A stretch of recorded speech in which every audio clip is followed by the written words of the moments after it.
nesses meses difíceis que nós atravessamos. Os sábados pela manhã têm sido momentos de renovar, sim, as esperanças, e Deus tem nos dado palavras inspiradoras. Todas as vezes que os irmãos vêm aqui, compartilham aqui conosco a palavra de Deus, aquilo que Deus colocou no coração dos irmãos, tem sido enriquecedor. Que Deus nessa manhã também possa abençoar o nosso querido reverendo Mirabor e a igreja de Copacabana. Vamos ler esse salmo, na verdade é o Salmo 103, saiu aí errado, desculpe, meus irmãos, é o Salmo 103, o 1 e 2.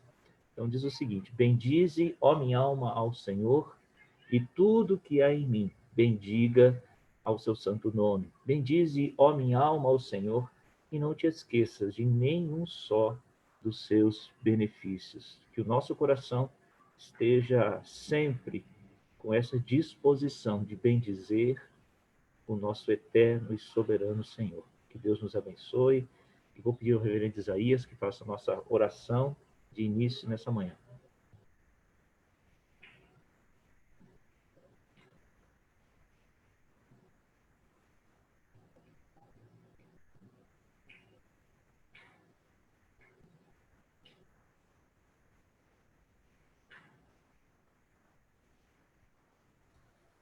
Reverendo Isaías, tem que desmutar. Só Deus ouviu a sua oração. Você está orando ainda, o Senhor sabe todas as coisas.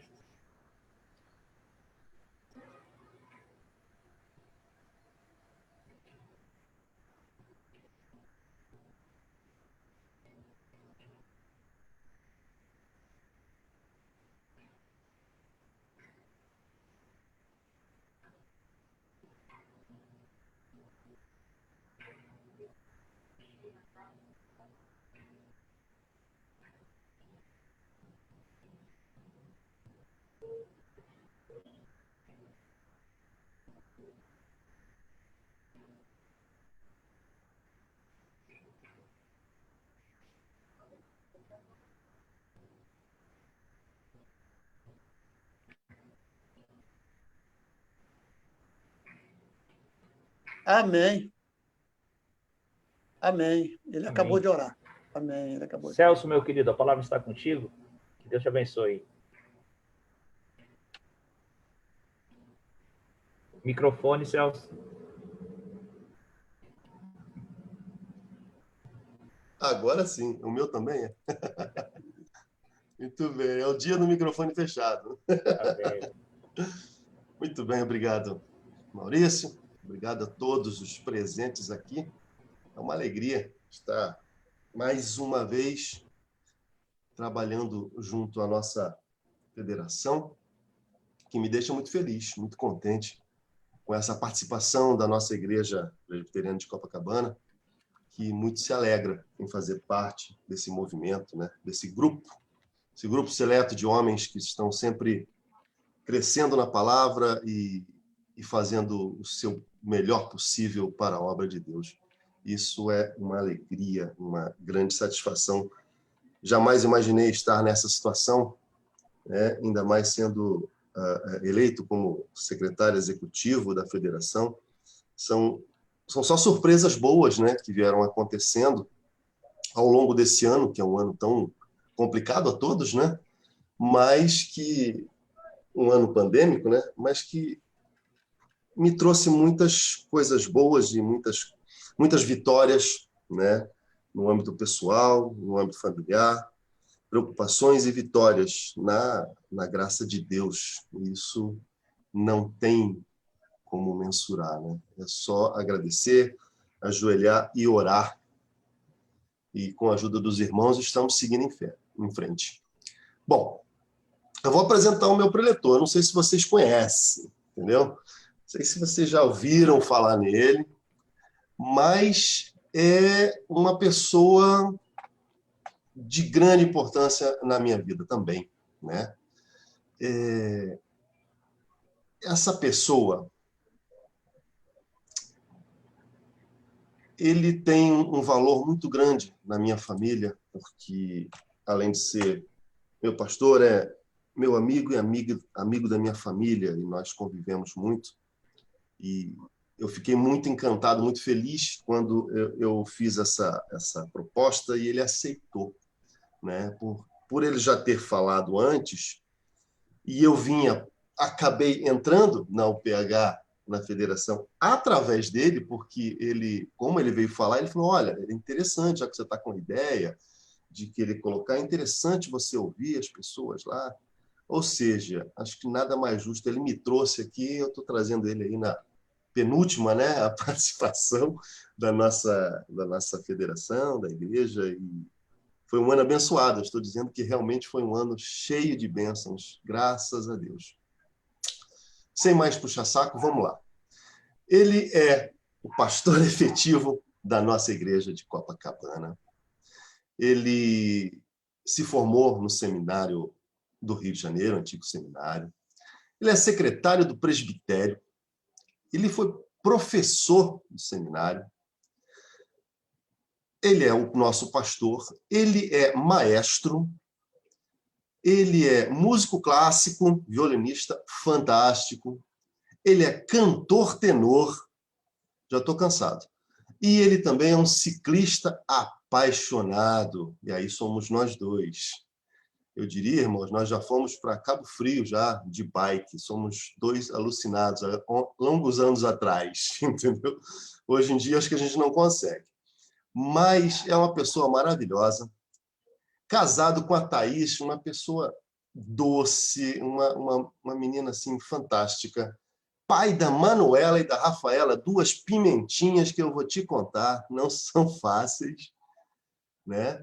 E ele tem um defeito, né? Infelizmente, para mim é um defeito, ele é flamenguista, né? Mas, passando à frente, ele é morador de Jacarepaguá. Ok?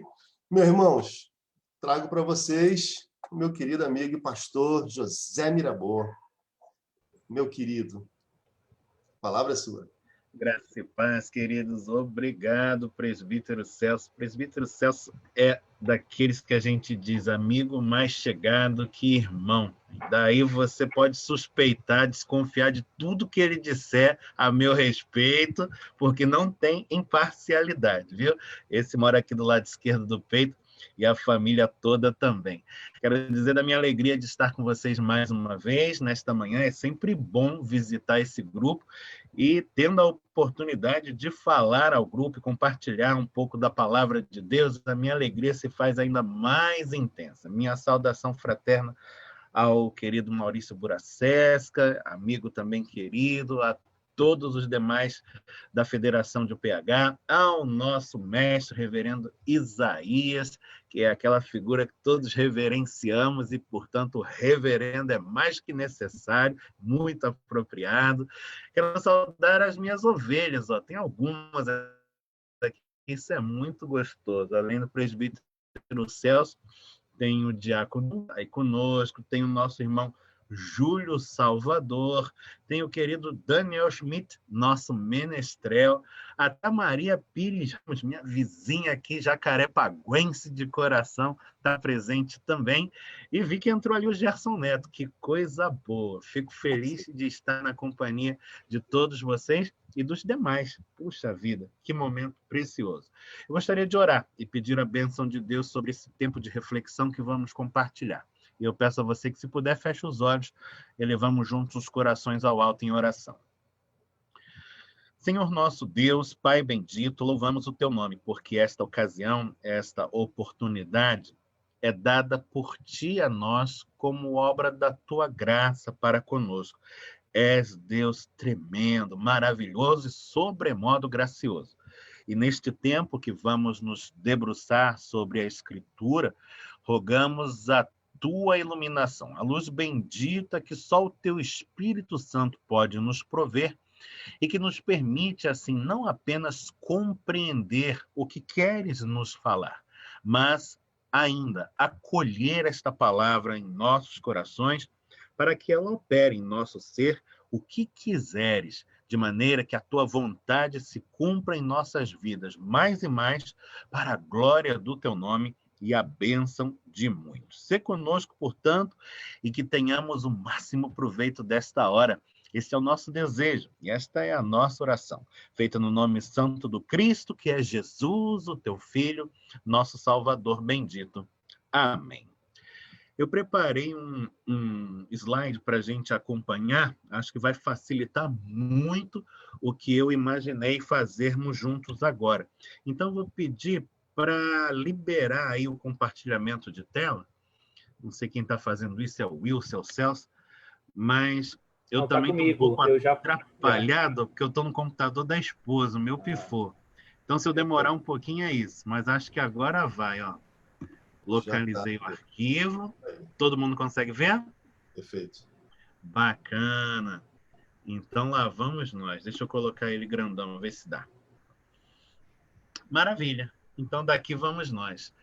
Estamos hoje nos debruçando sobre uma página do Apocalipse de João. Por que eu escolhi isto? Puxa vida, as pessoas têm uma ideia que popularmente é muito difundida, de que o livro do Apocalipse é um livro que só fala de desgraças, né?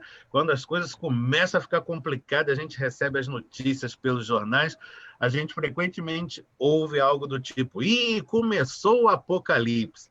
Mas esse é um grande equívoco, porque, na verdade, o Apocalipse é uma carta, sim, uma carta, concebida para semear esperança. E isto já desde as suas primeiras linhas. Por isso que a gente hoje vai se debruçar sobre um trecho que está lá no início do livro, que é a chamada visão do Cristo glorificado. Está em Apocalipse, no capítulo 1, versos 10 a 20.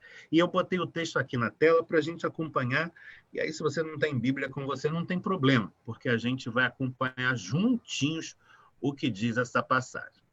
Ela diz assim: peço a você que esteja com a atenção máxima desde a leitura. O livro do Apocalipse é um livro muito rico, seus textos têm tantos detalhes a apreciar. Se deixar escapar um, a gente não aproveita tudo que ele tem para nos dar. Então ele diz assim: achei-me em espírito no dia do Senhor e ouvi por detrás de mim grande voz, como de trombeta, dizendo: o que vês, escreve em livro e manda às 7 igrejas: Éfeso, Esmirna, Pérgamo, Tiatira, Sardes, Filadélfia e Laodiceia.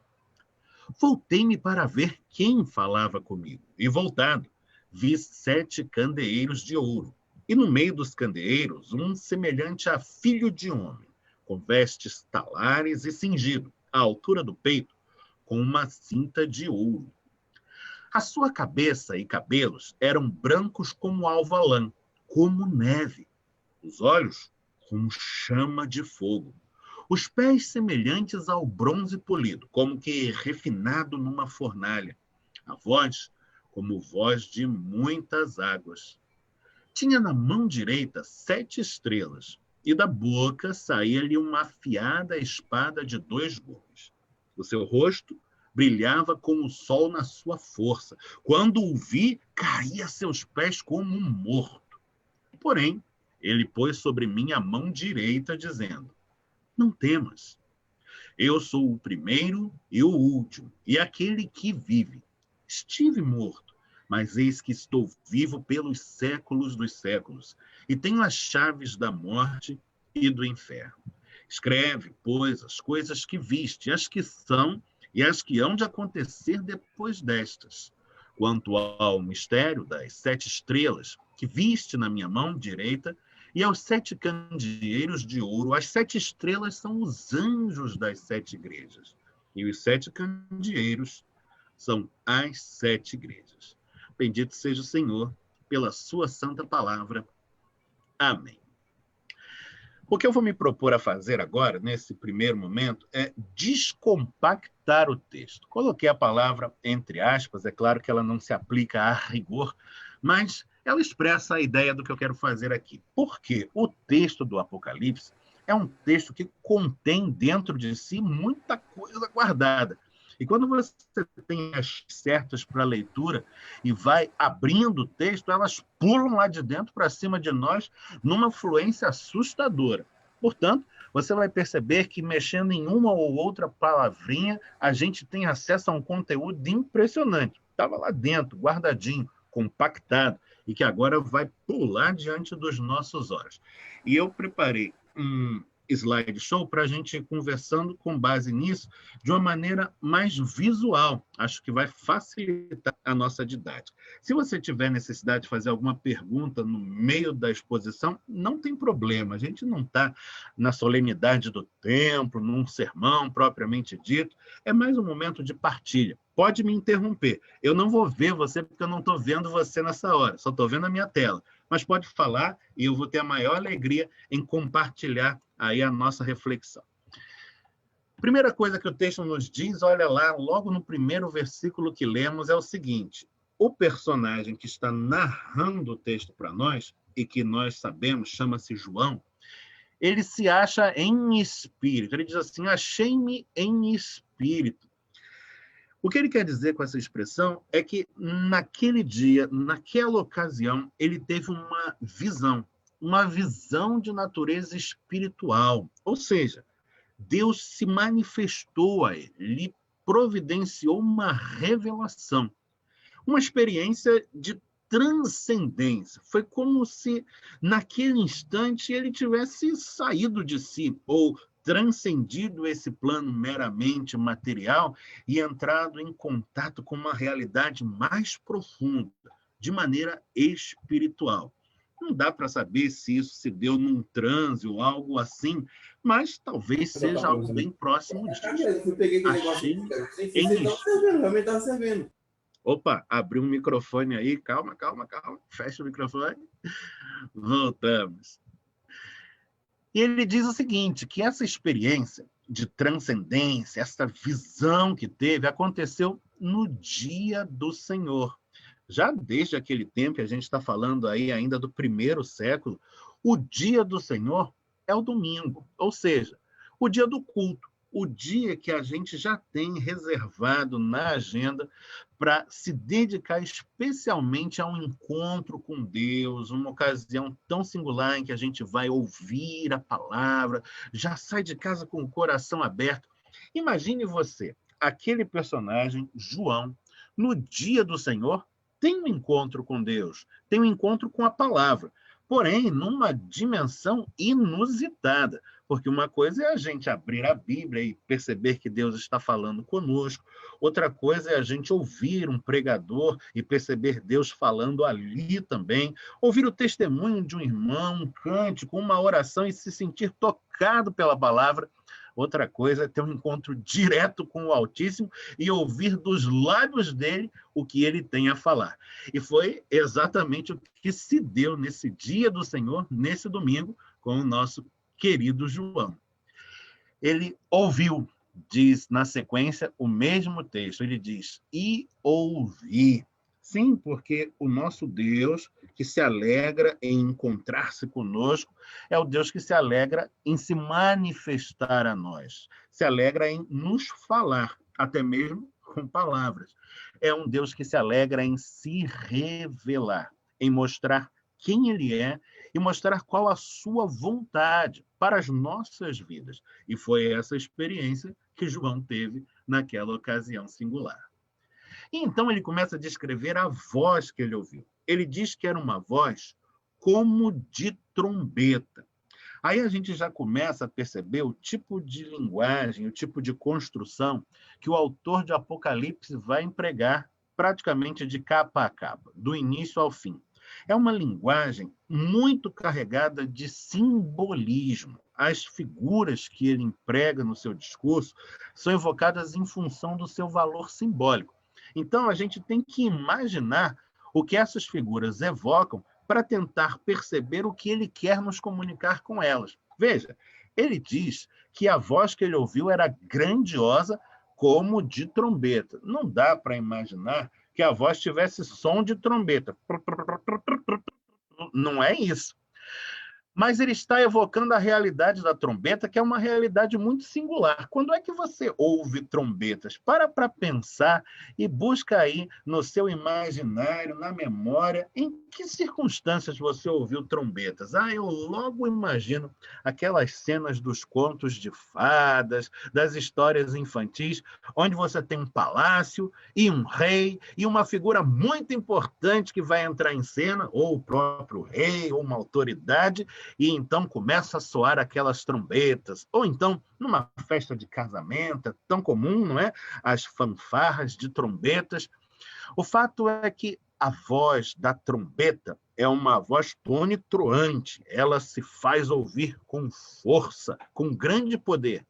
E aquilo que ela evoca é a ideia da solenidade, a ideia da autoridade, até mesmo a ideia da realeza. A voz que João ouviu tinha tudo isso dentro dela: força, poder, autoridade, solenidade, realeza.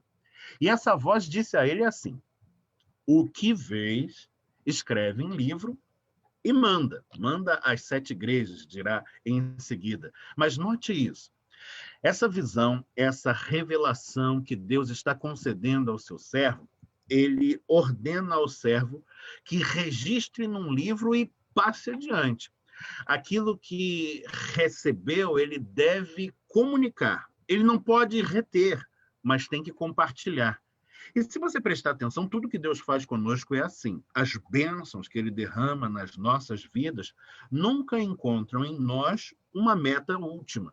Elas são dadas a nós para que as compartilhemos.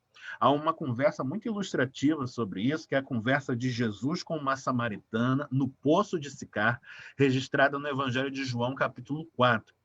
Diz lá Jesus àquela mulher que nós não fomos chamados a ser como poços, e eles tinham um poço diante de si, mas como mananciais. Um poço é um lugar onde a água, que deveria ser fonte de vida, fica parada, estagnada. Água parada só serve para criar bicho, mau cheiro, doença, morte. Nós fomos chamados para ser como mananciais, dos quais as águas jorram, elas fluem e elas comunicam vida. Por isso, são chamadas, no dizer do mundo antigo, águas vivas. Por isso, a missão de João, que recebe uma revelação do alto, é levar essa revelação adiante. Mas para quem? Bom, a palavra diz, para as 7 igrejas. É interessante observar que no livro do Apocalipse há muitos setenários. Você tem 7 anjos, você tem 7 trombetas, você tem 7 selos, você tem 7 igrejas. Estes setenários estão lá também por conta do valor simbólico que tem os números, e especialmente o número 7. O numeral 7 representa, dentro do simbolismo do povo da Bíblia, a ideia de plenitude. Quando você diz que uma coisa se manifesta em número de 7, significa que ela se manifestou na intensidade máxima. Portanto, é fato que estas 7 igrejas aí são 7 igrejas objetivamente identificadas, e você vê isso na sequência. Éfeso, Esmirna, Pérgamo, ele chama as igrejas pelo nome. Mas, ao mesmo tempo, simbolicamente, estas 7 igrejas representam a plenitude das igrejas do seu tempo, do seu lugar, e, quiçá, de todos os tempos e de todos os lugares. As 7 igrejas são uma figura para evocar a realidade da igreja como um todo. Não por acaso, a revelação de João, que ele colocou por escrito e encaminhou às igrejas especificadas aqui, alcança a nós hoje. Afinal, ela fala também a nós. Note a lista das igrejas, pelo menos das igrejas primeiras. Éfeso, Esmirna, Pérgamo, Tiatira, Sardes, Filadélfia e Laodiceia. Elas são nomeadas de acordo com as localidades em que se encontravam. Essas são cidades de uma região que no mundo antigo chamavam Ásia Menor. É a região da península da Anatólia. Se a gente fosse olhar no mapa, verificaria que ela corresponde ao território da Turquia. Aliás, é um país que hoje é, em sua maioria esmagadora, de confissão muçulmana, mas que ocupa um espaço importante dentro da história bíblica, especialmente do Novo Testamento. E se a gente tiver chance de fazer turismo lá, em condições seguras, certamente vai visitar muitas localidades mencionadas na Escritura e poder constatar com os próprios olhos coisas que a gente só consegue conceber na imaginação.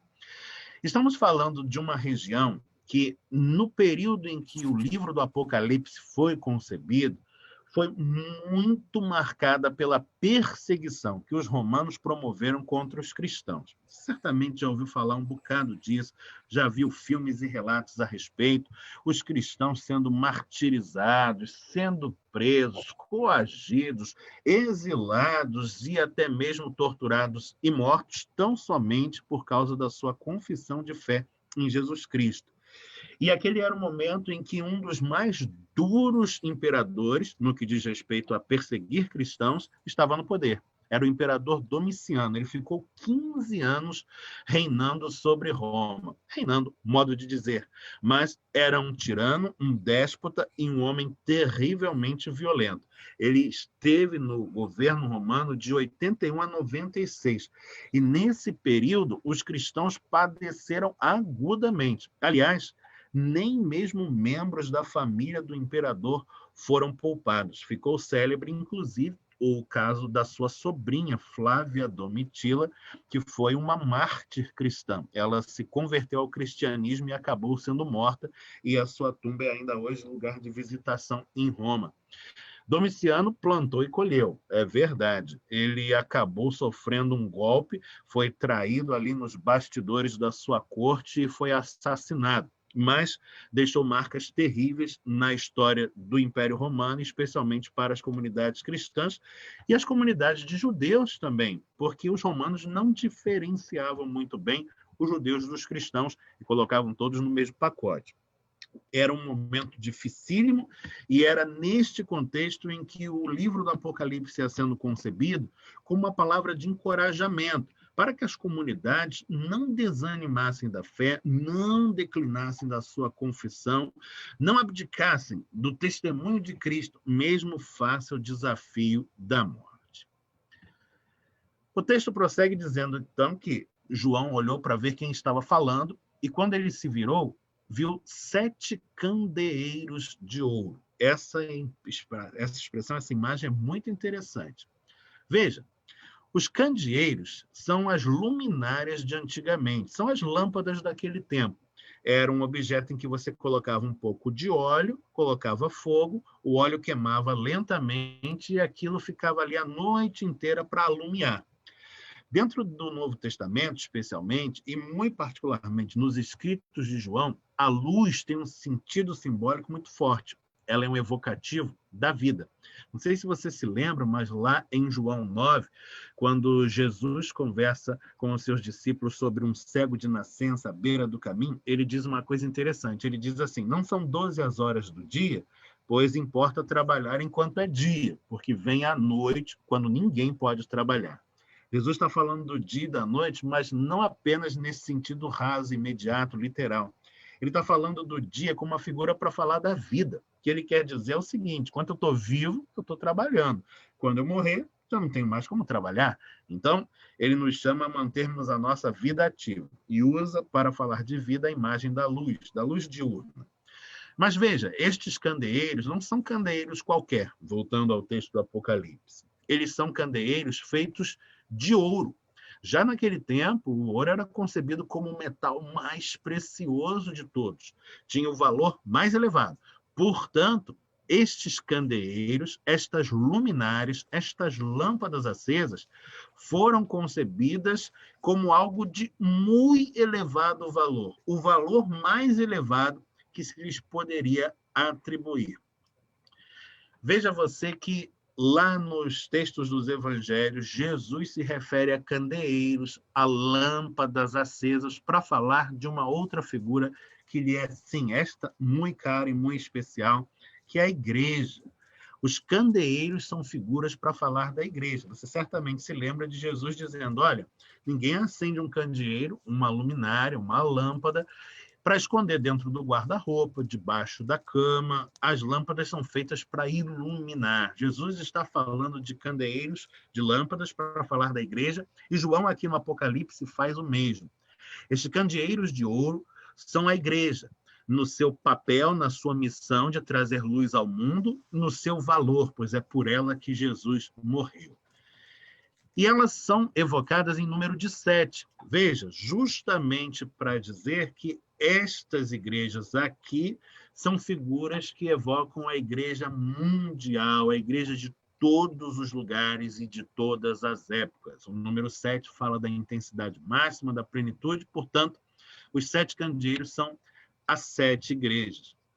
E note, elas são todas as igrejas da Ásia, são todas as igrejas de todos os lugares. E ele diz o seguinte, que ele viu os 7 candeeiros, e no meio dos candeeiros, um semelhante a filho de homem. Essa expressão, filho de homem ou filho do homem, tanto faz, você encontra lá no livro de Daniel. E é ali que ela se insere dentro da nossa tradição de maneira muito significativa, encontrando ecos nos evangelhos. Porque em Daniel, profeticamente, é evocada a figura de um filho do homem. E nos evangelhos, Jesus se identifica como o filho do homem. Ele diz, eu sou o filho do homem. Ora, este título é um título messiânico, é um título que acaba evocando, por último, a figura do Messias, que é o Cristo. Mas veja, João diz que é um semelhante a filho de homem. Quer dizer, não é exatamente o filho do homem como eu o conceberia. Quer dizer, eu vejo que é uma figura humana e o uso da expressão filho do homem serve justamente para reforçar a sua humanidade, a humanidade do Messias. Ele diz, olha, eu estou olhando para o filho do homem e eu estou vendo que essa figura é a dele, mas ela não corresponde exatamente ao que eu esperaria dela. Quer dizer, é humano, mas não é exatamente como nós. Tem uma coisa diferente, tem uma coisa distinta. E a gente vai ver na forma como ele detalha a figura logo a seguir, por que essa figura não é exatamente como nós, já que se trata de Jesus, mas não aquele Jesus que foi morto e que sofreu e padeceu nas mãos dos romanos, dos seus torturadores, por fim foi crucificado e ali expirou sendo sepultado. É o Jesus ressuscitado e já assunto aos céus, é o Jesus glorificado que está aqui. Mas note ainda esse detalhe.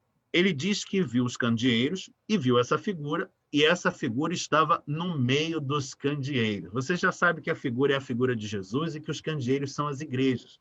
O que João está dizendo é, eu vi Jesus no meio das igrejas.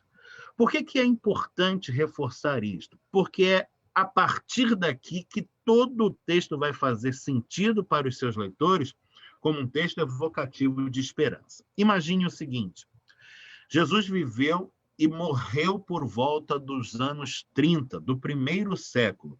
A gente costuma marcar, de uma maneira simbólica, claro, imprecisa, mas costuma marcar o ano 0 da nossa era como o ano do nascimento de Jesus.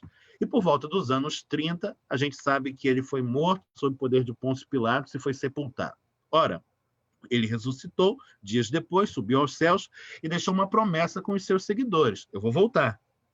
Mas passou um mês e ele não voltou, passou um ano e nada, passaram 10 anos, 20 anos, 30 anos. O texto do Apocalipse foi concebido no final daquele século, ou seja, no final da década de 90, quase no ano 100, talvez até passando pelo ano 100.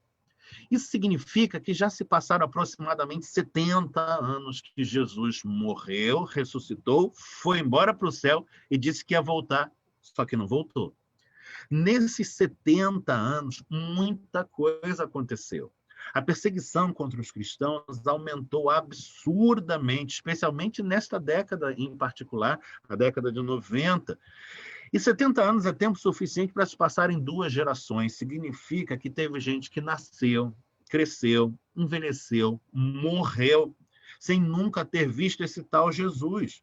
Ouviu falar dele, de um homem que andou pela Galiléia, expirou em Jerusalém, e foi um notável pregador, que muitos reconheceram como Messias, o Filho de Deus, que ressuscitou e subiu aos céus, mas já é uma coisa distante, é uma coisa que se dá por relatos de terceiros, de segunda mão. Será que confiáveis mesmo? Não é uma realidade tão palpável quanto aquela que experimentaram os que testemunharam Jesus com os próprios olhos. É uma coisa que vai ficando cada vez mais difusa na memória, sabe? E O que eles percebem de concreto, isto sim, bastante palpável, é que as pessoas estão sendo mortas, perseguidas todos os dias por causa desse Jesus. Quem confessa Jesus está perdendo emprego, está sendo denunciado pelos vizinhos, está indo para as galés trabalhar em regime de trabalhos forçados, está sendo banido, exilado. O próprio João, o autor deste livro, desta carta, é alguém que está condenado ao exílio na ilha de Patmos, uma ilha para a qual eram banidos prisioneiros políticos do Império, como é o seu caso. O crime praticado pelos cristãos é um crime político. Imagine você, as pessoas estão se perguntando, vale a pena continuar acreditando nesse Jesus? Vale a pena arriscar a nossa vida, a vida dos nossos queridos, esposas, mães, filhos, por causa desse Jesus? Alguém que eu nunca vi, só ouvi falar, dizem coisas fantásticas sobre ele, mas quem pode acreditar verdadeiramente em algo assim? A impressão que se tem é que o mal é que prevalece no mundo e a injustiça. Esta sim é a via de regra. Afinal, muita gente nasceu, cresceu, envelheceu e morreu dentro do domínio romano e nunca experimentou coisa diferente em vida. As pessoas estão começando a perder a esperança. E ficaram com a sensação de que se existe um Jesus, ele não se importa tanto conosco. Ele foi embora e se esqueceu de nós. Talvez ele nunca volte, ou talvez nem seja tão poderoso assim. E João está dizendo, olha, eu vi Jesus. Eu vi o Filho do Homem. Não do jeito que a gente viu, ou que alguns puderam ver, mas eu vi a sua figura gloriosa. E essa figura gloriosa estava no meio das igrejas, presente, próximo da realidade delas, envolvido no nosso cotidiano. Ele não é alguém que se apartou dos seus, mas ele continua conosco. Eu vi isto, é o que João está dizendo. E então ele começa a descrever os pormenores da figura de Jesus. E ele diz o seguinte, ela estava usando vestes talares. Olha aí o próximo slide. Vestes talares significa roupas compridas que chegavam até os calcanhares. Pessoas que trabalhavam no dia a dia, que desempenhavam tarefas e viviam ocupadas, não usavam roupas assim, porque essas roupas são muito incômodas. Você tem que imaginar aquela beca, aquela toga, aquela roupa comprida que a gente vê nos filmes bíblicos, se arrastando no chão, em ruas empoeiradas, pouco propícias a caminhar. Eram roupas que atrapalhavam demais. Pessoas que trabalhavam no dia a dia usavam roupas mais curtas. Vestes talares eram roupas próprias de pessoas ricas, de pessoas da nobreza, de pessoas de posição social privilegiada, que estavam distanciadas destas afãs da gente pequena. Pessoas que tinham poder, que tinham uma distinção. Vestes talares evocam isso. Trata-se de uma figura que emana a ideia de riqueza, de poder, de nobreza, de distinção. Não estamos mais falando daquele Jesus que dizia, olha, eu não tenho uma pedra para fazer de travesseiro. As aves do céu têm ninho, as raposas têm covis, o filho do homem não tem uma pedra para fazer de travesseiro. Quando precisou de uma moeda, para dar um exemplo, não tinha. Não é? Então, estamos falando agora de um outro Jesus, que passou pela morte, mas pela ressurreição também, e assunto aos céus mostra-se glorioso. Mas ele diz que essa figura está cingida à altura do peito com uma cinta de ouro. Não estamos falando de um broche de ouro, de um mero botão de ouro, de um detalhe, fios de ouro na sua roupa. Estamos falando de alguém que enverga um cinto de ouro, mais um símbolo de riqueza, de poder, de nobreza, de distinção. Mas ele diz que a sua cabeça e cabelos eram brancos como alvalã, como neve. As cães, os cabelos brancos, lá na antiguidade, eram muito prestigiados. Aliás, justamente pelo fato de que evocavam antiguidade. Uma pessoa de cabeça branca, de cabelos brancos, é uma pessoa que viveu muito. E a antiguidade, a longa vivência, são símbolos de longa experiência e, portanto, de grande saber. Quem viveu muito, quem é muito antigo, experimentou muita coisa e por isso sabe muita coisa. E saber, no mundo antigo, é sinônimo de autoridade. Na nossa cultura do século XXI, já não é mais assim. A gente não prestigia a figura do idoso. Pelo contrário, desprestigia tanto que precisou criar leis especiais para protegê-los de nós. Ninguém quer ser velho, ninguém quer envelhecer. A gente luta contra a velhice com todas as armas que tem. Mas no mundo antigo, a antiguidade era coisa prestigiada. E não por acaso, o governo das comunidades estava nas mãos dos mais velhos. Quem governava as tribos de Israel eram os conselhos de anciãos. Quem governa o povo no Novo Testamento é o conselho de anciãos, é o sinédrio, é o grupo de anciãos da comunidade local.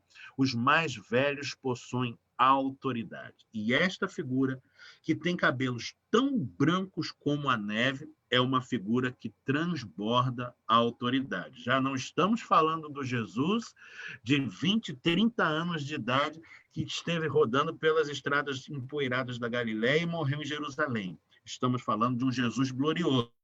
E no seu estado glorioso, seus cabelos são brancos. Os seus olhos são como chama de fogo.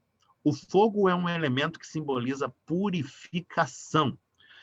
Se você olhar já nos povos do mundo antigo, era comum o rito de cremar os mortos, justamente pelo papel purificador que o fogo tem. Também o trabalho do ourives era marcado pelo fogo. O ourives é o profissional que trabalha com ouro. E o ourives tem um objeto chamado cadinho, no qual ele coloca o ouro, e esse objeto é uma espécie de uma panelinha que ele leva ao fogo. À medida em que o fogo aquece o cadinho, o ouro derrete. E quando o ouro derrete, é possível separar o que é ouro de fato da escória, aquelas impurezas que eventualmente se imiscuem no ouro e prejudicam-no. Portanto, o fogo é um elemento de purificação. E purificação tem a ver com juízo. Significa que o olhar desta figura é um olhar dotado de capacidade de julgamento, ele tem discernimento, ele sabe separar as coisas com muita precisão. Este é o olhar de Jesus glorioso. Seus pés são semelhantes ao bronze polido, como que refinado numa fornalha. O bronze polido, trabalhado na fornalha, é a figura da sua firmeza, da sua estabilidade. Ninguém o move do lugar, ninguém o pode abalar. Sua voz, olha que interessante, mais uma vez, a voz. Ele já tinha falado da voz como voz de trombeta, e a gente já mencionou o fato de que a trombeta evoca força, poder, solenidade, autoridade e realeza. Mas a voz continua sendo muito impressionante. É preciso falar dela mais um pouco. E agora ele diz que essa voz é como voz de muitas águas. E aqui é como se ela evocasse as forças da natureza. Talvez alguns dos irmãos tenham já gozado da oportunidade de visitar as cataratas do Iguaçu, lá em Foz do Iguaçu, ou no lado argentino mesmo, onde dizem que também são muito bonitas. Eu já tive essa oportunidade. E é muito interessante. Elas são das maiores cataratas do mundo. E quando a gente vai se aproximando, ainda longe, a 1 quilômetro talvez, a gente já consegue ouvir aquele ruído. É um som pesado, grave, que evoca uma força grande e que faz abalarem os objetos. A gente coloca a mão nas coisas e vê que elas estão trepidando, reverberando tudo aquilo. A gente nem precisa ver a catarata, mas só de ouvir o som, o ribombar das suas muitas águas, sabe que ela é uma força temível. É algo que ninguém pode conter. Não tem como domar aquilo ali. É muito maior que nós. Nos excede em grandeza numa proporção que a gente não consegue conceber. E é isso que João sente quando ouve essa voz. Ela é forte. Ela tem grande poder. Ela evoca algo temível. A gente, às vezes, tem dificuldade em conceber essa ideia que é bem judaica e bem apropriada. A ideia de que Deus é temível. Aliás, o princípio da sabedoria, do discernimento, do entendimento da realidade, já o livro de Provérbios diz, está precisamente aí, no temor do Senhor. Entender quem Ele é e quem nós somos. E entender a distância que há entre quem Deus é e quem nós somos. Veja, essa figura tinha na mão direita 7 estrelas, diz o texto. Mais um detalhe interessantíssimo. Na mão direita, a mão direita é uma figura para falar do domínio, da autoridade. Ela é o antônimo da mão esquerda, que é a mão da gentileza, da ternura, da submissão. A mão direita é a que controla. E na mão direita, diz o texto, essa figura, a figura do Cristo glorioso, tem 7 estrelas. As estrelas são figuras que falam de luz. Luz, a gente sabe, fala de vida. E neste texto em particular, estas estrelas representam os anjos das igrejas. Lá no versículo 20 ele vai dizer isso e a gente vai chegar lá e vai apreciar com os próprios olhos estas palavras. As estrelas evocadas no texto são os anjos das igrejas. Estão em número de 7 porque representam todos os anjos de todas as igrejas. Mas, olha lá, é preciso apreciar essa figura com um pouco mais devagar. Olha o versículo 20. As 7 estrelas são os anjos das 7 igrejas. A palavra anjo em português vem do grego angelos. E angelos no grego significa mensageiro, emissário. É aquele que vai falar em nome de alguém que o enviou. Ele não fala de per si, mas diz aquilo que lhe foi dado dizer. No entanto, na tradição de Israel, e já naquele momento em larga medida, os anjos eram vistos ainda como guardiões. A figura do anjo da guarda, que hoje nos parece tão ligada à tradição católica e verdadeiramente é, ela tem as suas origens em Israel, e no Israel antigo. Aliás, vem dos judeus essa coisa de nomear os anjos todos e identificar as suas peculiaridades, como, por exemplo, identificar Miguel como um anjo diferenciado, um arcanjo, que é um anjo de guerra, de luta, e está presente, inclusive, lá no Novo Testamento, na Epístola de Judas, vem daí. E é muito discutido o simbolismo dessa figura aqui em Apocalipse. Uns vão dizer que a figura do anjo, enquanto mensageiro, representa os líderes das igrejas. Entenda essa dinâmica. No mundo antigo, e inclusive no tempo do Novo Testamento, ler e escrever não era uma tarefa que qualquer um pudesse desempenhar. Ler e escrever era uma profissão, e o profissional que lê e escreve é o escriba. Se você precisa saber qual o teor de um documento, uma carta que recebeu, você consulta o escriba. Se você precisa redigir um documento e mandar para alguém, você contrata um escriba. É assim que funciona. E é por isso que os escribas tinham um papel de liderança na comunidade de Israel, já que toda ela estava alicerçada sobre uma lei, um texto escrito. E ninguém sabia dizer o que esse texto continha se o escriba não o interpretasse. Portanto, dentro das comunidades, das sinagogas e das igrejas, por conseguinte, quem sabia ler acabava se tornando o líder. O leitor era o mensageiro de Deus e, portanto, anjo nesse sentido mais amplo. Mas veja, talvez o texto estivesse se referindo aos anjos da guarda, já que eles estavam presentes no imaginário do povo, e estivesse falando não das figuras dos pastores das igrejas, mas das figuras espirituais encarregadas de zelar por cada comunidade. Não importa. Das duas maneiras, ou outras ainda, o texto fala que Jesus, glorioso, está com estes anjos nas suas mãos, especialmente na mão direita, ou seja, sob o seu comando. E diz ainda o texto, da boca saía-lhe uma afiada espada de 2 gumes. É interessante perceber essa figura. A boca é o lugar do qual sai a palavra, o discurso. Portanto, essa imagem está evocando a palavra de Jesus, o que ele diz. Mas e a espada de 2 gumes? Bom, tente fazer o seguinte exercício de imaginação. Pense numa figura feminina, uma mulher. Ela tem os olhos vendados. Numa das suas mãos, ela segura uma balança. E na outra mão, uma espada de 2 gumes. Que figura é essa? É fácil de imaginar, porque nós sempre a vemos diante dos fóruns, dos tribunais. É a figura da justiça. Para o mundo antigo, bastava uma espada de 2 gumes. Ela simbolizava o juízo e a justiça. Ou seja, a palavra de Jesus é aquela que julga e que promove, portanto, juízo e justiça. E o seu rosto? O seu rosto é indescritível. Ele brilha. E brilha como o sol na sua força. Tem que imaginar o sol na sua pujança, na sua plenitude. É o sol de meio-dia dos desertos da Palestina e adjacências. O sol na sua glória. Essa figura fala da sua magnificência, da magnificência de Jesus, como se manifesta agora diante de João. Não é o Jesus humilde, filho do carpinteiro de outrora. É o Jesus glorificado pelo Pai Celestial. Sua aparência é, portanto, maravilhosa, sobremodo maravilhosa. Ela é temível. E é porque ela é temível que, quando o vi, diz João, caí a seus pés como morto. Imagine, estamos falando de alguém que está olhando para Jesus, não meramente agora o Jesus humano, mas, acima de tudo, o Jesus divino, ou seja, alguém que está olhando para Deus. Você sabe que essa é uma tradição cara ao judaísmo. Ninguém pode olhar para Deus e continuar de pé.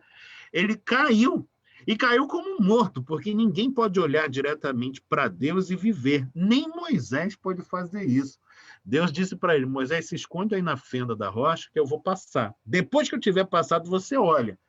E Moisés fez assim. E depois que Deus passou, ele olhou e viu a sua glória, ou seja, o seu rastro, e aquilo já foi impactante por demais. Isaías viu apenas a beirada da roupa de Deus, a orla da sua veste. Isso já mudou a sua vida. Essa figura, João, teve o privilégio de olhar diretamente para o Jesus divino. E quando viu, foi impactado de uma tal maneira pela sua epifania que acabou desfalecendo. Desmaiou, caiu aos seus pés como se tivesse morto.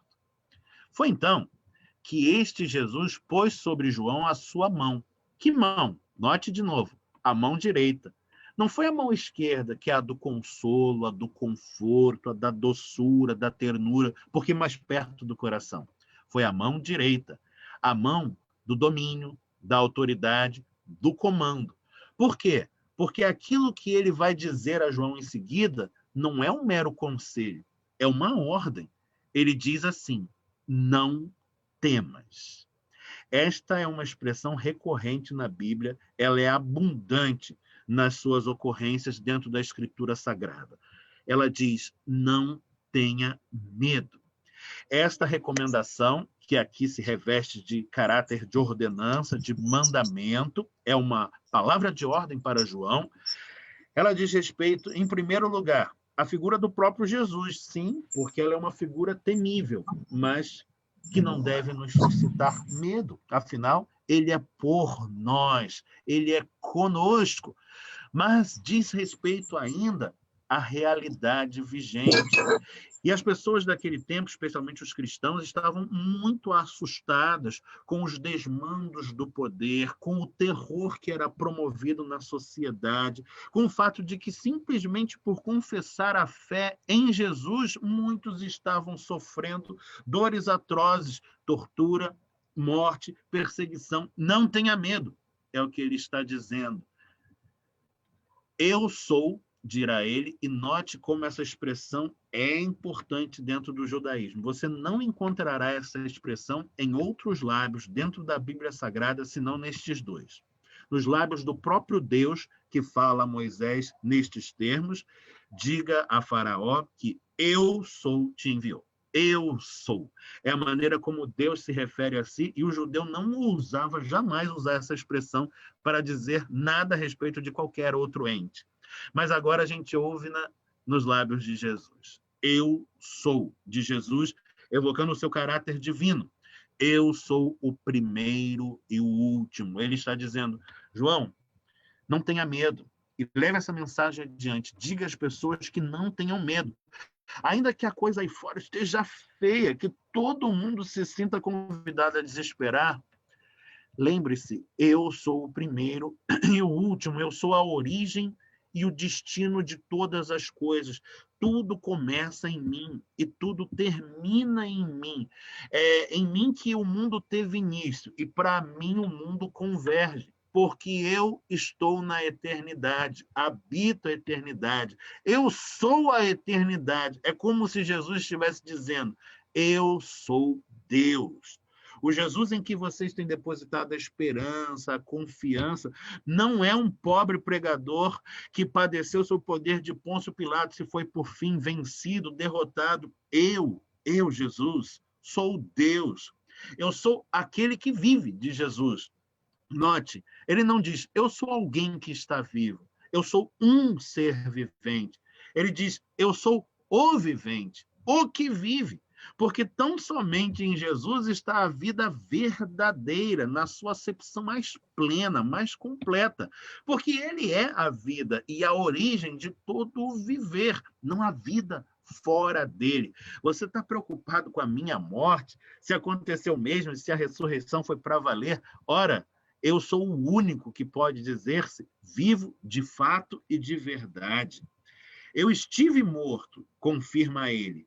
Ele está falando da sua paixão, da sua crucificação, do seu sepultamento. Eu sou o mesmo Jesus, aquele de quem fala o credo apostólico, porque o credo dos apóstolos, tantas vezes recitado nas igrejas, diz isso. Ele foi crucificado, morto, sepultado, desceu ao Hades. E era importante dizer isso, porque naquele momento tinha gente, inclusive, duvidando de que Jesus morreu. Depois você pesquise as heresias gnósticas e vai descobrir um bocado sobre isso.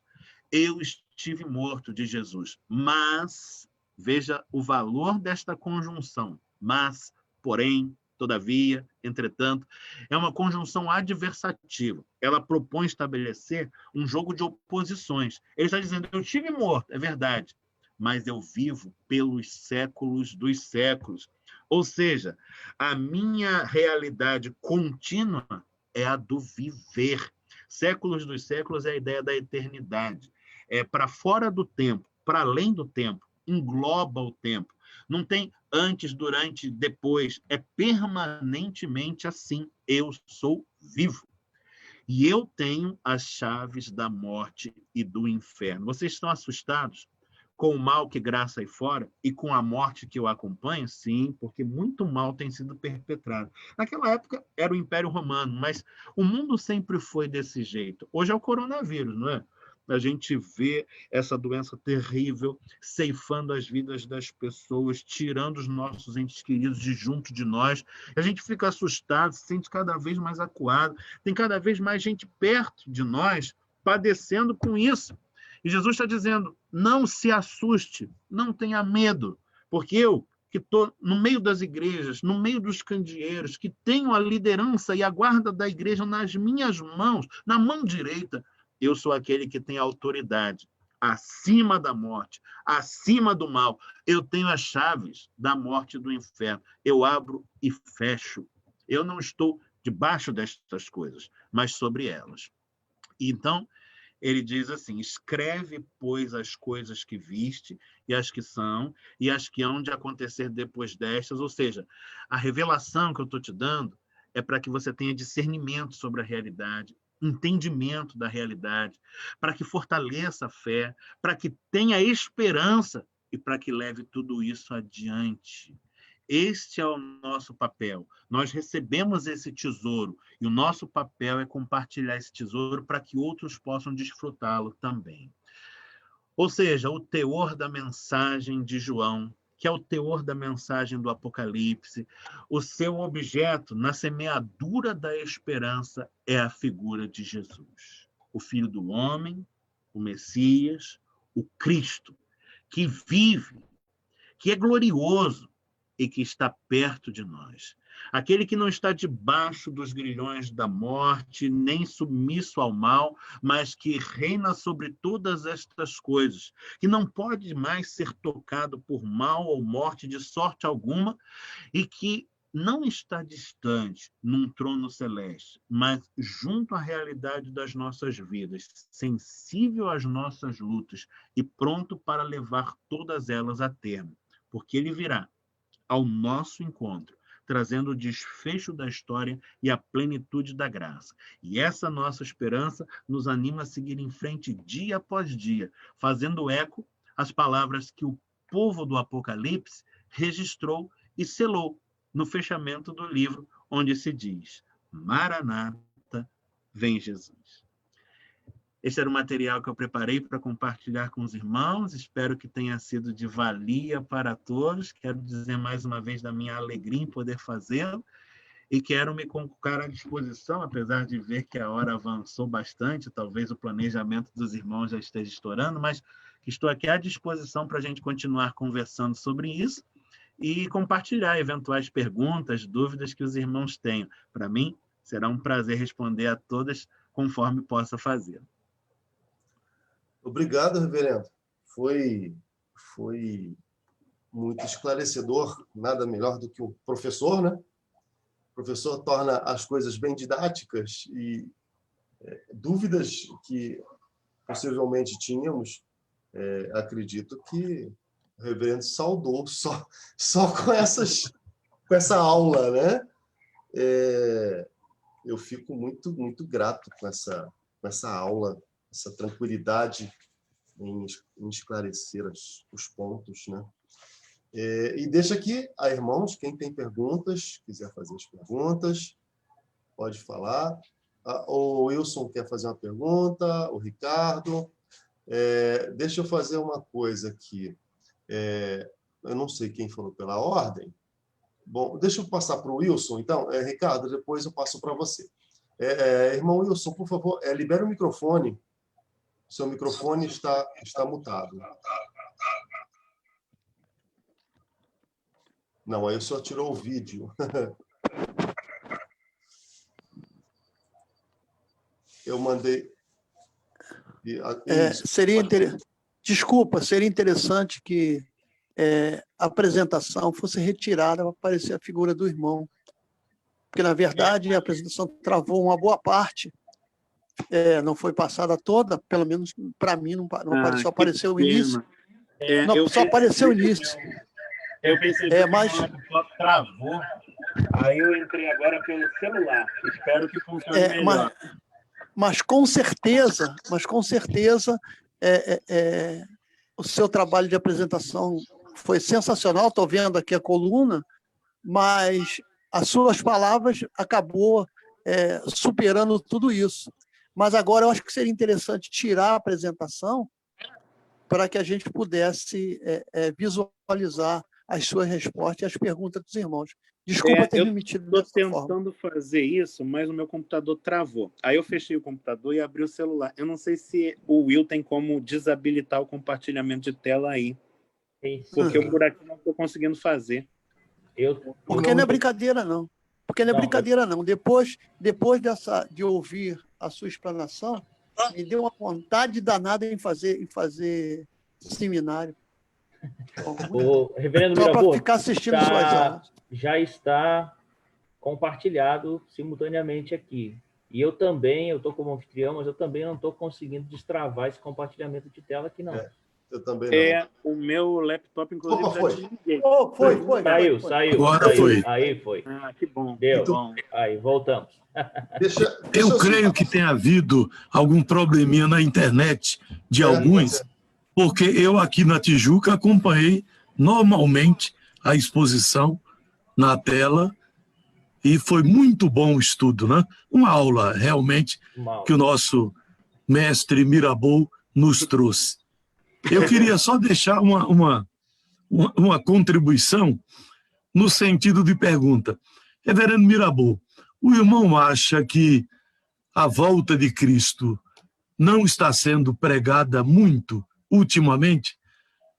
Nós, pelo menos, sentimos a ausência desse assunto em nossos púlpitos.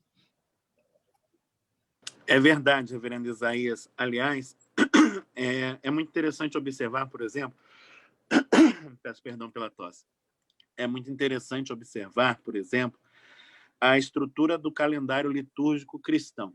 Claro que muitas igrejas não têm essa prática de observar o calendário, o lecionário, mas perceba como é ilustrativo isso que eu vou destacar. O calendário litúrgico, ele orienta as festas da igreja. Ele orbita em torno de duas grandes festas, são a Páscoa e o Natal, mas elas passam um período pequeno do ano. A maior parte do ano é a parte chamada tempo comum, marcada pela cor verde. E o que norteia o chamado tempo comum? É justamente a expectativa pela parousia, pela volta de Cristo. Essa cor verde, ela fala da realidade da vida, que é sustentada pelo Senhor dia após dia, mas também da esperança. E a esperança da igreja é que Cristo vai voltar. Ou seja, quando o calendário litúrgico da igreja foi concebido séculos atrás, aqueles que o conceberam tiveram essa preocupação em manter a igreja, sim, na época das suas principais festas, Natal e Páscoa, focada nestes temas, mas ao longo de todo o restante do ano, com os olhos fitos na volta de Jesus. O povo do primeiro século esperava isso de uma maneira tão intensa que já nem se dava mais a projetos como abrir um negócio, se dar em casamento ou algo assim, porque não tinha mais como dar atenção a outras coisas. O acontecimento máximo da história humana estava por se dar, a plenitude da história, a volta de Jesus. Essa tem sido a força propulsora da fé da igreja ao longo dos séculos. E, de repente, nestes últimos tempos, isso foi perdendo importância, né? Foi perdendo lugar. Mas é maravilhoso, por exemplo, a gente ter a oportunidade de trazer o tema à baila no encontro da Federação de UPH hoje. No dia 27 de dezembro, eu fui convidado para ministrar uma aula sobre o mesmo tempo numa igreja presbiteriana lá no presbitério de Nova Iguaçu. Quer dizer, Jesus está incomodando a igreja, o Espírito Santo está falando aos corações, chamando a atenção para o fato de que a gente perdeu o foco no mais importante. Às vezes, as coisas circunstanciais cativam tanto o nosso olhar que a gente perde o foco do essencial. E isso, para a igreja, é essencial. A expectativa de que Jesus vai voltar, trazendo termo à história, juízo sobre os homens e salvação para a sua igreja. Então, concordo 100%, reverendo. Temos que falar mais da parousia da volta de Cristo. Muito bem. Vamos agora ao Wilson. Sua vez, meu amor. O Celso, está me ouvindo? Sim, claro, pode falar. Não, só queria saber do pastor qual é o texto de Apocalipse, qual é o número do texto de Apocalipse que ele deu. O texto que a gente leu hoje está no primeiro capítulo do livro. Nós nos debruçamos sobre os versículos de 10 a 20, chamado A Visão do Cristo Glorificado. Então, Apocalipse 1, de 10 a 20. Tá legal, obrigado, pastor. Muito bem. Ricardo Mota. Você está na vez, está sem som, libera o som. Está ouvindo agora? Tudo bem? Sim, perfeito, perfeito. A palavra de Deus nos ensina que é quão bom e agradável viverem unidos os irmãos. Então, essas reuniões têm sido muito grandes em conhecimento e em edificação junto à palavra de Deus.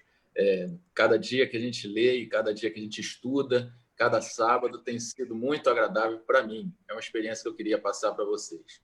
Agora, eu pedi a palavra realmente, basicamente, só para parabenizar o pastor.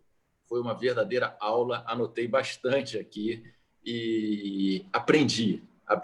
Isso é a palavra. Esses estudos são ótimos para a gente aprender. E aí a gente relê com olhos aprendizado mesmo. Então, é só para parabenizar esse pastor, esse mestre. Gostei muito da sua preleção. Obrigado, Ricardo. Para mim foi um prazer imenso. Fico feliz em saber que abençoou os irmãos, porque eu gostei demais. Mas saber que vocês gostaram também faz bem ao meu coração. E eu tenho um carinho muito grande pelo livro do Apocalipse, e com esse cenário da pandemia, entendi que justamente, sendo ele um livro criado, concebido para semear a esperança, a gente tinha que levar esse livro para a igreja e botar em evidência. Eu comecei uma série lá no canal do YouTube da nossa igreja, a Igreja de Copacabana, justamente sobre o livro do Apocalipse, e lá eu produzo alguns vídeos que têm uma linguagem diferente do usual, um formato mais de documentário, não sou eu falando, né, na frente de uma tela e tal.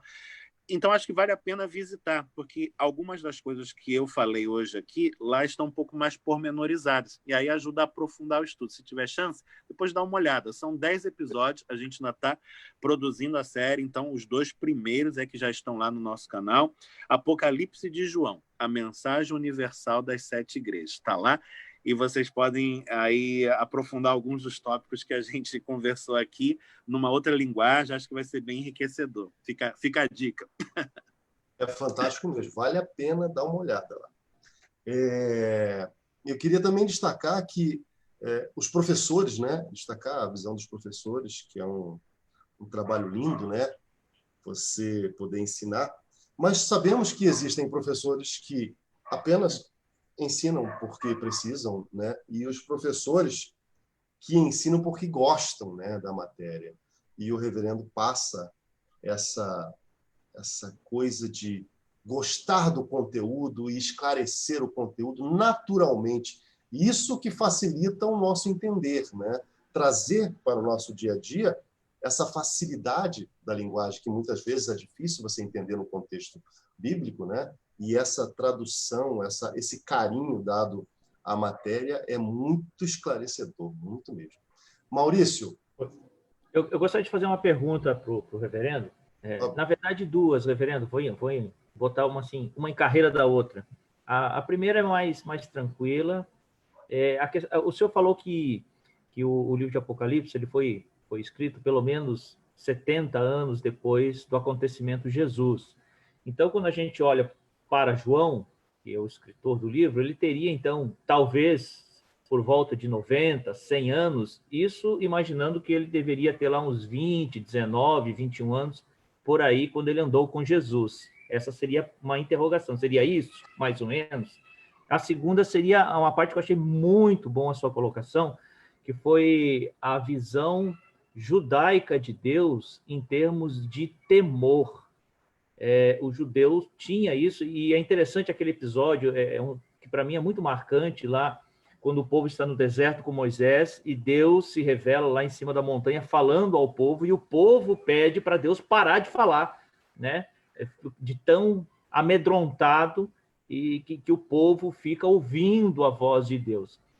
E nós perdemos isso, esse temor, dá a impressão que nós perdemos esse temor no tempo que nós vivemos. Hoje a gente fala muito mais do amor, de Deus bondoso, de Deus misericordioso, mas nós perdemos essa característica de termos esse respeito por um Deus que realmente é um Deus temível, né?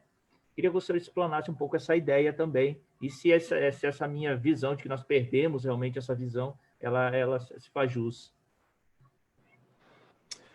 Muito boas perguntas, Maurício. Olha, falando aí na sequência, né? Você questionou sobre a idade de João, o autor do livro e tal. A primeira questão aí é quem é João? Inclusive, faço aqui a propaganda lá no meu vídeo do Apocalipse, eu levanto essa problemática e pormenorizo um pouco mais. Porque não é uma questão de resposta simples, ela tem sido motivo de amplas discussões até hoje. Grosso modo, essa discussão se resume em duas respostas. Ou esse João é o mesmo João que andou com Jesus, o chamado discípulo amado, ao qual está ligada a autoria do Evangelho de João e pelo menos da primeira epístola, ou esse João é um outro João, líder religioso, cristão, que tinha grande presença nas comunidades da Ásia Menor listadas por ele na sua carta. Com base em que se faz a especulação de que sejam dois personagens diferentes? Bom, primeiro no fato de que há tradições ligadas a um e a outro e tradições distintas. Por exemplo, sabe-se que um João esteve com a sua velhice tranquila lá na comunidade de Éfeso, no ano 70, todos os judeus foram expulsos de Jerusalém pelos romanos. A diáspora judaica começou ali.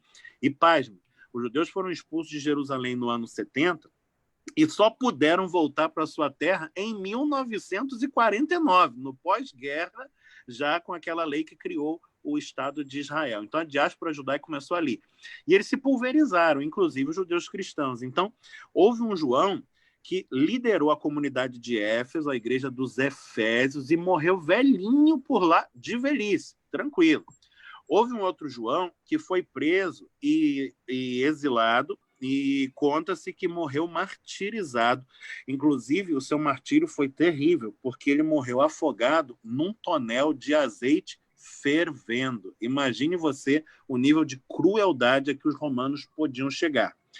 E conta-se ainda que certo João teria sido um líder religioso que foi preso na ilha de Patmos, mas depois foi solto, porque, como eu disse, em 96 o Domiciano foi deposto, e o imperador seguinte queria fazer uma política diferente. Ele viu que o Domiciano acabou sendo morto justamente porque era um cara muito impopular. Então, o imperador seguinte resolveu afrouxar a perseguição e liberou da prisão um monte de cristãos que estavam ali no exílio, dentre eles um João. Então, há tradições diferentes. Ainda, quando você compara o texto do Evangelho de João com o texto do Apocalipse de João, você tem textos muito diferentes em termos de construção, em termos de estilo, em termos de vocabulário, em termos de manejo da língua grega. O grego do Evangelho de João é um grego bem razoável. O grego do Apocalipse de João é um grego sofrível, é um grego de alguém que pensa como hebreu e tenta traduzir as suas ideias para o grego sem muita facilidade na realização dessa tarefa. Agora, ao mesmo tempo, você tem tradições que vão dizer que estes Joãos todos são uma figura só e que os dois textos, apesar de serem tão diferentes em termos literários, são muito próximos em termos teológicos e a discussão não tem fim. Agora, é fato que, se trata-se do João que andou com Jesus e que escreveu esse livro lá no final do primeiro século, esse camarada devia estar beirando uns 100 anos de idade. E a gente sabe que o João, que morreu em Éfeso, morreu velhinho desse jeitinho aí. Portanto, é bem possível que seja ele mesmo. Com relação à sua pergunta seguinte, só me lembra, Maurício, eu perdi o tema. Divaguei tanto na primeira que perdi o assunto. Não, é sobre a questão judaica de temer a Deus, ser um Deus temível. Perfeito. Sim, você está certíssimo. Essa ideia... uma vez um rapaz visitou a igreja de Copacabana e aí, no final do culto, ele veio me falar: estou aqui pela primeira vez e tal. A gente, que bom, seja bem-vindo. Ele disse: eu gosto muito da igreja presbiteriana, porque o Jesus presbiteriano não é aquele Jesus sisudo, né? Ele é um Jesus amigão, é parceiro de todo mundo e tal. Eu fiquei pensando de onde ele colheu essa impressão, né? Porque não foi lá, certamente não naquele dia. Mas o fato é que essa ideia de um Jesus quase bon vivant, ela é muito conveniente para certos interesses, né? Ela dá margem e licença para tudo quanto é afrouxamento moral. E em Israel, a figura de Deus jamais foi concebida nestes termos, nem outrora, nem hoje. É bem verdade que o judaísmo não é tão monolítico como se pensa. Dentro do judaísmo, há uma série de judaísmos, né? Você tem aquele judeu super ortodoxo, tem o judeu liberal, o judeu que usa aquele chapeuzinho preto e o cachinho aqui do lado da orelha, e o outro judeu que anda despojado, nem que usa, não encontra essa figura de um Deus despojado, amigão. Não, senhor.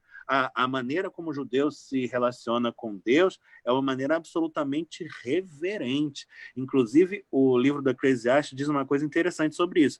Quando você estiver na presença de Deus, não se apresse em falar qualquer coisa, em fazer qualquer coisa. Presta atenção no que você está dizendo, no que você está fazendo. Porque você está aqui na Terra, Deus está lá no céu. Ou seja, você é pequenininho, mas Deus é grandioso, ele é temível. Então, é claro que a nossa relação com Deus não é marcada pelo medo. A palavra usada na Bíblia não é medo. Por quê? Porque a gente foi chamado para estar com ele, para estar junto dele, ele está conosco. Mas o temor é imprescindível, porque o temor coloca as coisas dentro da perspectiva correta. A gente sabe quem Deus é, sabe quem nós somos e sabe qual é o teor da nossa relação. Há uma lei para observar, há um respeito para manifestar diante dele, diante das coisas que ele criou. Então, é a partir do temor que a gente consegue ordenar adequadamente a nossa conduta na vida, perante Deus e perante os homens. Sem temor, acabaram as rédeas. E aí, tudo fica fora de controle e os resultados vão ser os piores possíveis. Por isso que o nosso mundo está do jeito que está. Falta temor mesmo, viu, Maurício? Eu diria que nós temos 2 seminaristas aqui que estão tendo aula extra, né? Olha, extra é muito bom. Queria destacar a presença do nosso presbítero tesoureiro, Valtair. Muito bem-vindo, irmão. Bom tê-lo aqui conosco. Obrigado. Realmente a aula foi muito boa. Deixa eu fazer uma observação. Eu gosto muito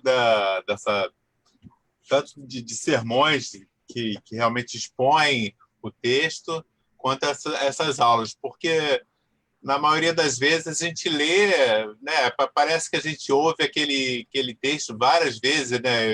Eu frequento a igreja presbiteriana, sou crente desde que nasci, então esses textos são muito comuns na minha vida, né? Você lê, mas a profundidade com que o pastor passa, né, expõe cada momento do texto é muito importante, porque né, contextualiza na história e no momento, assim, passa realmente a experiência do autor de cada texto, e sobretudo nesse texto é muito bom. Assim, eu fico maravilhado com isso e com outros autores que eu ouço muito também. Então, muito obrigado pela aula.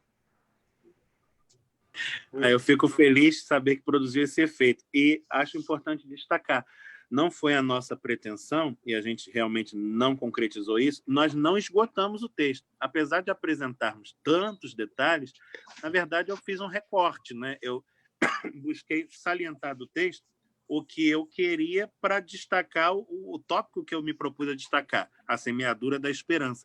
Mas o texto é rico demais, denso demais. Isso é investigação por uma vida inteira, e eu espero que a provocação de hoje seja tão somente isso, uma provocação para que os irmãos procurem se aprofundar, porque vale muito a pena, viu? Continue investigando, que ainda sai muito coelho de dentro dessa cartola. Muito bem, reverendo. Já é uma adiantada hora aqui, já somos 11h30. O cheirinho da cozinha já está vindo aqui. Eu confesso aos irmãos que a solitária aqui já começa a se mexer, né? Se alguém tiver mais alguma pergunta, por favor, fique à vontade. Caso contrário, eu vou, dessa vez, ouvir a oração final do nosso reverendo Isaías. Agora sim, eu quero ouvir essa oração. E, no final, eu quero pedir ao nosso... Se não tivermos mais avisos, algumas coisas do Não, Maurício. tem um aviso, sim, Celso, mas pode ser no final. Pode concluir, no final eu passo o aviso. Tá bom. Reverendo, o senhor tem alguma outra pergunta para fazer, reverendo Isaías? Não. O Carlinhos levantou a mão, Celso. Carlinhos? Cadê Carlinhos? Sumiu daqui. Estou aqui. Opa, fala. Deixa eu ver se eu estou com o microfone aberto. Tá sim, pode falar.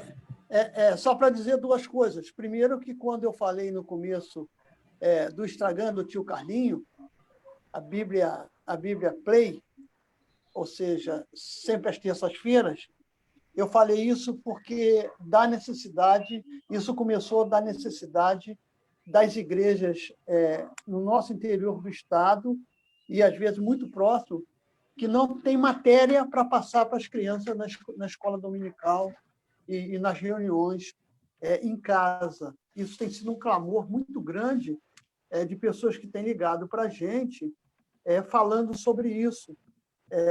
Igrejas que eu prefiro não citar o nome, mas até lá da área de Nova Iguaçu, área de Belford Roxo e outras áreas. E outra coisa, na verdade, nós tivemos uma aula maravilhosa, parabéns, reverendo, pela sua aula, mas nós temos, na verdade, 3 seminaristas aí juntos. É o Gerson, o Will e o Maurício. Esses 3 estão juntos aí. O Will também é verdade. O Will também. Então, eles estão aí assistindo, ter esse privilégio, e a gente quer ver você, Gerson, mais junto com a gente, ou seja, nas próximas reuniões, que é sempre grandes aulas que tem tido aqui todos os sábados. Você tendo chance na sua agenda, Gerson, venha para o nosso meio. Queremos você. Você é demais. Um abraço. O Gerson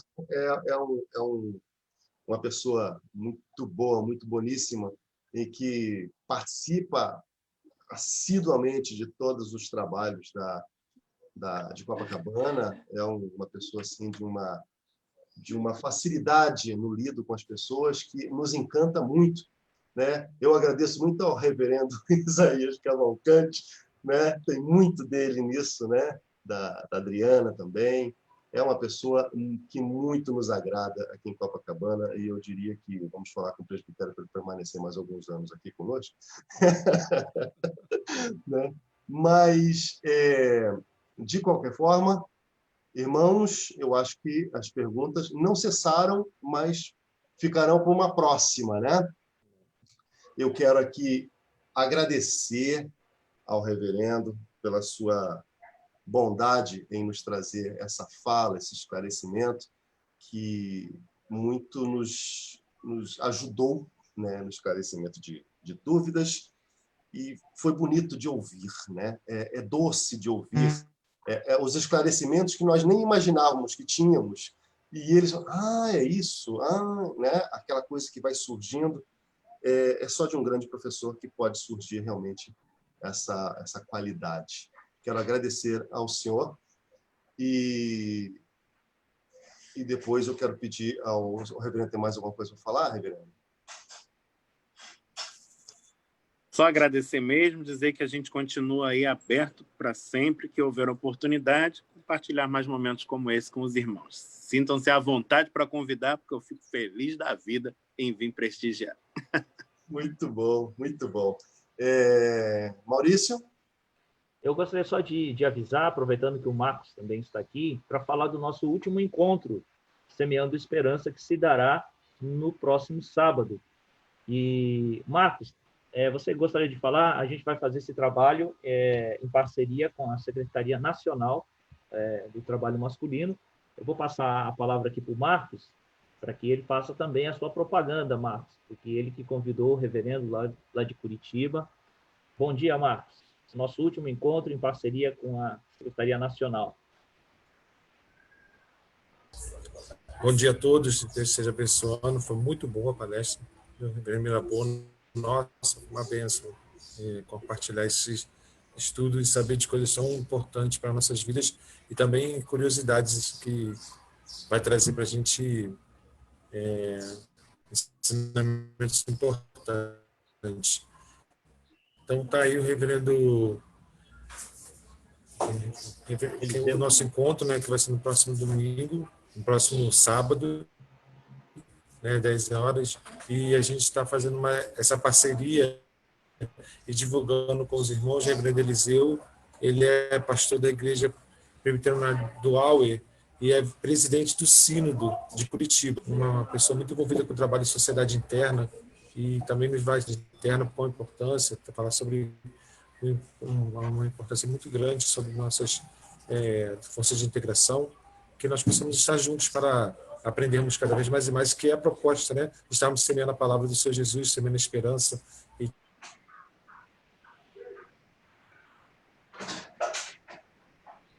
Opa, deu uma travada aí. Eu acho que travou. Não, acho que ele caiu. Eu acho que ele caiu. Bom, mas o convite é esse. Próximo sábado. Marcos voltou? Marcos, caiu aí a sua fala. Oi. Fala aí.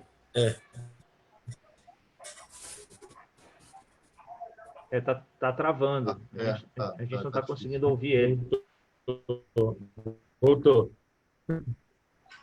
Marcos, experimenta desligar o seu vídeo, Marcos. Às vezes melhora. Pode melhorar. Fica só com o microfone.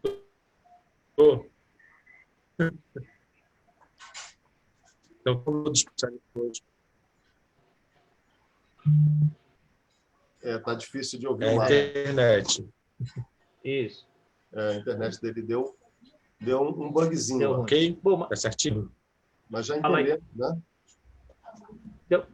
Fala aí, Marcos. Vamos ver se está cortando agora. Não.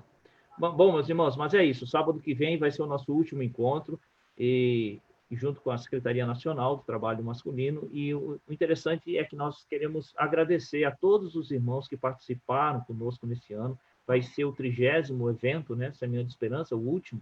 Mas nós queremos agradecer a Deus e fazer um agradecimento aos irmãos que participaram aqui no decorrer desse ano, que foi um ano difícil para todas as igrejas e um ano de muito aprendizado para todos nós, né? O que me alegrou muito esse ano foi ver que a igreja não parou em nenhum momento. né? Todas as igrejas, cada uma com uma certa dificuldade, outras com mais, outras com menos, mas a igreja não parou, o evangelho continuou sendo pregado.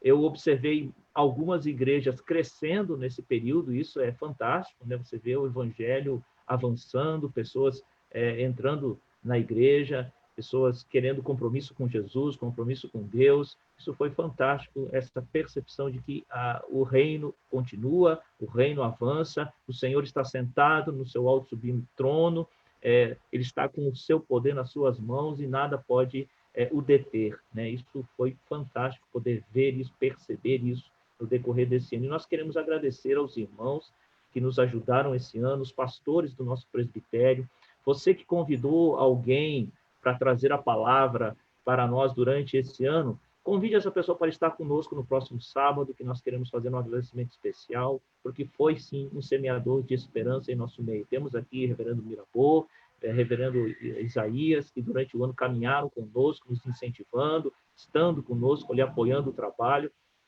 Sábado que vem, se possível, estejam conosco, meus irmãos, para podermos ter este momento de agradecimento especial com essa palavra desse irmão querido lá do Sul, convidado da Secretaria Nacional. Celso, está contigo, meu irmão. Muito bem. Eu também queria agradecer a honra, né, de participar dessas reuniões. O qual é um grupo fantástico, foi um grupo em que aprendi muito e senti muito acariciado por todos vocês, né? Foi um aprendizado ao longo desse ano. Estou muito feliz em fazer parte disso. E vocês até confiaram que eu seja um secretário, né? Impressionante, né? As pessoas, quando a gente acha que são sérias, né? Elas começam a fazer algumas bobagens no caminho.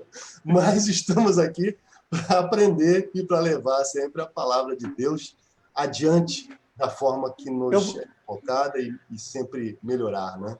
Alguém falou alguma coisa? Mas eu votei contra. Eu votei contra. Não quero nem saber. Eu votei contra. Carlinhos, eu votei contra. Destaque. Muito bem, irmãos. Obrigado pela presença de todos. Quero pedir ao reverendo Isaías que faça oração e o nosso pastor, reverendo José Mirabô. Cadê? Caiu? Cadê não, está aí, ele está aí. Tá aí. Que faça a bênção ao final. Por favor, reverendo. Oremos. Senhor, nós te louvamos pela vida, pelo teu cuidado, pela tua proteção. Te agradecemos, ó Pai, pela cirurgia bem-sucedida da tua filha, tua serva, Adriana. Pedimos que tu a abençoes no tratamento, que a tua graça esteja sobre ela e sobre a sua família. Muito obrigado, ó Pai, pela palavra que o teu servo trouxe ao nosso coração. Abençoa a sua vida pessoal, familiar, seu ministério, que a tua bênção, ó Pai, esteja sempre sobre ele. Abençoa a todos os irmãos que fazem parte das UPHs, das federações, das sinodais e da Confederação Nacional. Oramos, ó Pai, agradecidos por este ano e pelas atividades desenvolvidas nele. Dá-nos um dia abençoado e abençoador. Oramos, ó Pai, em nome do Senhor Jesus. Amém. Amém. Amém. E que o Senhor te abençoe e te guarde, que o Senhor faça resplandecer o rosto sobre ti e tenha misericórdia de ti. Que o Senhor sobre ti levante o rosto e te dê paz. Que a graça de nosso Senhor e Salvador Jesus Cristo, o amor de Deus, o Pai Celestial, e a comunhão do Espírito Santo permaneçam sobre todos, hoje e eternamente. Amém. Amém. Amém. Bem, irmãos, Amém. chegamos ao final, microfones abertos, hora da fofoca, pode ficar à vontade. Hora tranquila. Amém. Reverendo Evaldo chegando aí também, Deus abençoe. Chegando reverendo. aí. Olha, sua vida. Tudo bem. Olá, bom, irmão. Olá, gente. Prazer imenso, viu? Eu peço perdão de estar chegando só agora, gostaria de ter ouvido o reverendo José Mirabeau, mas eu estava atendendo a uma aula agora de manhã e terminou agora há pouco, então eu não tive como entrar antes, mas eu passei aqui para pegar. Depois eu vou pegar o vídeo completo nas redes sociais, né? Para poder assistir. Eu vi que uma hora eu estava aqui dando aula, eu entrei assim pelo Facebook, eu vi que ele estava falando sobre as 7 igrejas do Apocalipse, mas não pude acompanhar, porque na aula dinâmica eu só podia assim ficar meio de olho, né? E acrescentar o meu like lá no lá no outro. Mas um abraço aos irmãos e uma alegria estar com vocês aqui, né? Mesmo que seja assim no finalzinho, a gente poder dar um abraço. E ao reverendo José Mirabeau, como sempre, né? Tenho certeza que abençoou ricamente a vida dos irmãos aí com a palavra firme, poderosa que Deus lhe deu. Foi bem, graças a Deus. Um abraço, reverendo Evaldo, reverendo Isaías, demais irmãos, alegria imensa, viu? Fiquem todos na paz de Cristo, tenham um bom sábado e um bom domingo, debaixo da bênção do Senhor. Bom final de semana, irmão. Meus irmãos. Abraço. Tudo de bom. Até o próximo sábado, 10 horas da manhã, que Deus abençoe a todos. Que Deus quiser. Maurício, amanhã nós temos eleição, né, Maurício? Sim, amanhã temos eleição da nossa UPH. Beijo no coração. Um abraço, Carlinhos. Um abração para você. Tchau, um abraço. Valeu, César. Um abraço. Tchau, gente. Deus abençoe a todos. Tchau com Deus. Muito bom a palestra. Valeu. Obrigado, Guilherme. Um abraço, Guilherme. Fala, grande Guilherme. Maurício, eu ia fazer uma proposta, cara. Quando tiver pastor assim, a gente fazer aquela pergunta de prática, o pastor contar um pouco da sua história, porque eu não conheço o reverendo Mirabeau, né? Mas estou aqui atendendo meu filho, rapaz, não tive como. Mas olha, contar um pouco da história dele, eu sei que todo mundo já conhece, mas... Vai vir coisa boa aí para dezembro, meu irmão. Fica ligado na federação aí, que tem coisas nascendo aí. Amém. Então, com Deus, então. Um abraço. Amém. Um abraço. Deus abençoe. Reverendo Evaldo, um abraço para o senhor. Amém. Gente, Deus abençoe. Bom final de semana. Estou encerrando aqui. Fiquem com... Tchau, tchau. Um abraço, Maurício. Um abraço, Maurício.